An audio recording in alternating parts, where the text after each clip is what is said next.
ભુજ શહેરના ward number 4 Bharatiya Janata party પરિવાર દ્વારા આગામી ચૂંટણીના અનુસંધાને ચૂંટણી કાર્યાલયના ઉદ્ઘાટન સમારોહ અને વિશાળ જાહેર સભાનું ભવ્ય આયોજન કરવામાં આવ્યું હતું।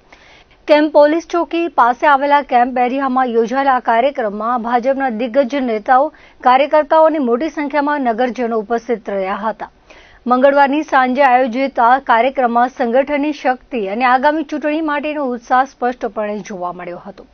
ચૂંટણી પ્રચાર કાર્યાલયના પ્રારંભ બાદ ઉમેદવારો દ્વારા લોકસંપર્ક અને ડોર ટુ ડોર પ્રચાર જોશભેર ચાલી રહ્યું છે। આ વિસ્તારમાં ભાજપના ઉમેદવારોને સ્વયંભૂ બહોળો આવકાર મળી રહ્યો છે। આ ચૂંટણી કાર્યાલયનું ઉદ્ઘાટન ભુજના ધારાસભ્ય કેશુભાઈ પટેલના વરદ હસ્તે કરવામાં આવ્યું હતું। આ પ્રસંગે ઉપસ્થિત અતિથિ વિશેષ તરીકે કચ્છ જિલ્લા ભાજપના હોદ્દેદારોએ હાજરી આપી કાર્યકર્તાઓનું મનોબળ વધાર્યું હતું। ભુજ શહેર ભાજપ પ્રમુખ મિતભાઈ ઠક્કર તથા મહામંત્રીઓ રીતેનભાઈ ગોર અને જીગરભાઈ શાહ પણ આ તકે ખાસ ઉપસ્થિત રહ્યા હતા। કાર્યક્રમ દરમિયાન વોર્ડ નંબર 4ના ઉમેદવારો જાવેદ માંજોઠી, ડોલીબેન શાહ, બીનાબેન ભાનુશાલી અને એડવોકેટ હરેશ મહેશ્વરીનો પરિચય કરાવવામાં આવ્યો હતો। નોંધનીય છે કે ભાજપના જાવેદ માંજોઠી અગાઉ જ બિનહરીફ વિજેતા જાહેર થઈ ગયા છે। મંડળ ઇન્ચાર્જ દેવરાજ ગઢવી, કિરીટ સોમપુરા, બાલકૃષ્ણ ગોર અને મહિદીપસિંહ જાડેજા સહિત વોર્ડ ઇન્ચાર્જ રાજેશ ગોર, ઇસ્માઇલ માંજોઠી, હનીફ માંજોઠી અને જયદીપસિંહ જાડેજાએ કાર્યક્રમની સફળતા માટે જહેમત ઉઠાવી હતી। અંતમાં ward number 4ના Bharatiya Janata party પરિવાર દ્વારા તમામ કાર્યકર્તાઓ અને જનતાનો આભાર માનવામાં આવ્યો હતો। હાલે ઉમેદવારો અને કાર્યકર્તાઓ દ્વારા અંતિમ તબક્કાનો પ્રચાર ચાલી રહ્યો છે। આજે ભુજ નગરપાલિકા ચૂંટણીના અંતર્ગત વોર્ડ નંબર 4માં આજે લોક સંપર્ક કરવા માટેનું એક ભારતીય જનતા પાર્ટી વોર્ડ 4 નંબરના કાર્યાલયના ઉદ્ઘાટન પ્રસંગે આજે મોટી સંખ્યામાં જે રીતે લોકો જોડાણા અને લોકોએ કામના આધાર ઉપર જે સંતોષ વ્યક્ત કર્યો એ જોઈને જ કહેવામાં આવે છે કે આવતા 26 તારીખના મતદાન ભારતીય જનતા પાર્ટીના આ 4 જણા, એક જણ જાવેદ બિનહરીફ થયા છે, 3 લોકો ઉમેદવારી કરી રહ્યા છે। તો આવતા દિવસોમાં વોર્ડ નંબર 4 અને વોર્ડ નંબર 10 7 લોકો 10ના અને 4ના આ 7 ઉમેદવારો જંગી બહુમતીથી ચૂંટાશે।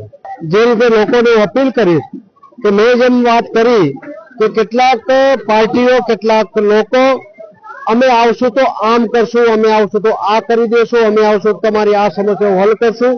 અને ભારતીય જનતા પાર્ટીની એવી પાર્ટી છે કે અમે કામ કર્યું છે। જેમ વાત કરી કાઉન્સિલર ગયા 5 વર્ષના કે આ વોર્ડમાં એક પણ ગલીમાં એક પણ લોકોનું કોઈ ફરિયાદ નથી અને ક્યાંય પણ ખુલ્લી વાત કરી કે ઈમાનદારીપૂર્વક સારું કામ અને જ્યારે લોકોની સમસ્યા તેના ભેગા ઉભા રહ્યા છે। ત્યારે હું વાત કરી ત્યારે ભુજને જે રીતે ભુજના જે રિંગ રોડ હતા 52 કિલોમીટર અને મોટી રકમે જે કામ ચાલુ થઈ રહ્યું છે, આવતા દિવસોમાં ઘણું કામ થઈ ગયું છે, ઘણું બાકી છે કે ચાલ્યું છે।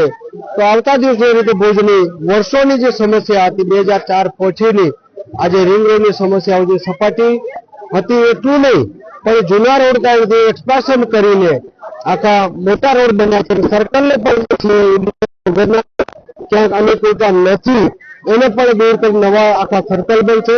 એ જ રીતે ભુજનો જે બાયપાસ છે એ શેખપીટી સુપર એ પણ 6 મહિનાની અંદર એનો એસ્ટિમેટ તૈયાર થઈ જશે અને 6 મહિના પછી ટેન્ડરની પ્રક્રિયાથી આખા રોડનું પણ કામ ચાલુ થશે। જે રીતે પીવાના પાણીની જે સમસ્યા છે એનો પણ કાયમી ઉકેલ માટે લેક ડેમમાંથી પાણી નર્મદાનું ઠાલવી અને ત્યાંથી નર્મદાનું ભુજ માટે ટાંકા છે તે અલગ ટાંકા બનાવીને પણ ભુજની જે સમસ્યા છે વસ્તી વધી રહી છે ભૂકંપ પછી અને અત્યારે જે પાણીની તકલીફ છે, પાણી પુષ્કળ આવે છે પણ પાણી જે ભુજને આવવાના જે લાઈનો છે, જે સામગ્રી છે એ ઓછા માણસોની હતી। અત્યારે સંખ્યા પણ વધી છે। કેટલાક વિસ્તારોને ભુજ નગરપાલિકા પાણી આપી પણ નથી શકતી કારણ કે નવા ડેવલપ સોસાયટી થઈ છે। તો આવતા દિવસોમાં આ સોસાયટીનો પણ સમાવેશ કરી એ લોકોને પણ પીવાનું પાણી મળે એવા આયોજન છે। મેં ઉમેદવારી નોંધાવી એટલે મને એમાં રસ હતો કેમ કે હું એક પ્રોફેસર છું અને એક શિક્ષિકા છું। તો રસની વાત એટલે કે આપણા મોદી સાહેબ છે એ બહેનો માટે કેટલું બધું કરે છે। તો જેને કહેવાય ને કે સાથી હાથ બધાના, મોદી સાહેબ આવડું બધું કરે છે તો આપણે શિક્ષિત છીએ, ભગવાને આપણને આટલું બધું એજ્યુકેશન આપ્યું છે તો આપણે પણ એમનો સાથ આપી અને જેટલું પણ આપણાથી થાય એટલું બહેનો માટે અને પબ્લિક માટે વિકાસના કામો કરવાના, આરોગ્ય ક્ષેત્રે, રોજગારી ક્ષેત્રે દરેક કાર્યોમાં આપણે હાથથી હાથ મિલાવવાના, દરેક વિકાસના પ્રયત્નો કરવાના. મતદાન માટે હું ખાસ એ જ અપીલ કરીશ કે ઉમેદવાર કોઈ બી હોય પણ તમે જે વિકાસના કામો છે, નરેન્દ્રભાઈ મોદીએ જે પ્રમાણે દેશની ઇકોનોમી હતી એમને ક્યાં હતી અને ક્યાં પહોંચાડી છે, તો એ મતે દરેક કમળનું નિશાન જે છે એને પ્રાધાન્ય આપે અને સૌપ્રથમ જે મતદાનની જે પ્રક્રિયા છે કે ચાર મતદાર હોય કે 2 હોય કે 3 હોય, ત્રણે ને દબાવી અને પછી પીળા કલરના બટનને દબાવ્યા પછી જ એ વેલિડ ગણાશે. તો હું દરેક મતદાર ભાઈઓ અને બહેનોને એ જ અપીલ કરવા માંગુ છું કે તારીખ 26ના તમે વહેલી સવારે મતદાન કરવા આવી જજો એમ.